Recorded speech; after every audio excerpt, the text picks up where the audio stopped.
আমাদের সাবেক সংসদ সদস্য এবং পররাষ্ট্রমন্ত্রী মোহাম্মদ হাসান মাহমুদের বিরুদ্ধে দুইটি মামলা উত্থাপিত হবে।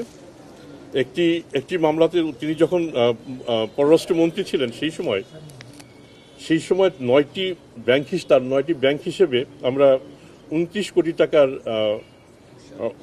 অস্বাভাবিক লেনদেন আমাদের চোখে পড়েছে এবং এটা আমাদের দুর্নীতি দমন কমিশনের সাথে সম্পৃক্ত 3টি আইন, দুর্নীতি দমন কমিশন 2027-1, মানি লন্ডারিং প্রতিরোধ আইন 2012 4, 2, 3 এবং দুর্নীতি দমন প্রতিরোধ 1947-এর দুই ধারায় অপরাধ। আমরা এই মামলাটি দায়ের করতে যাচ্ছি। একটা 39 কোটি। আর দ্বিতীয় মামলাটিতে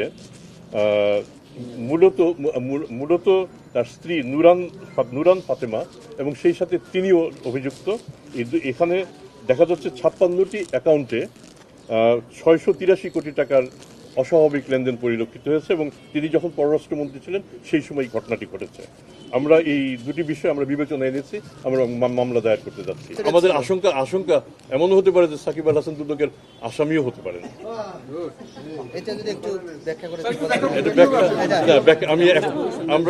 আমরা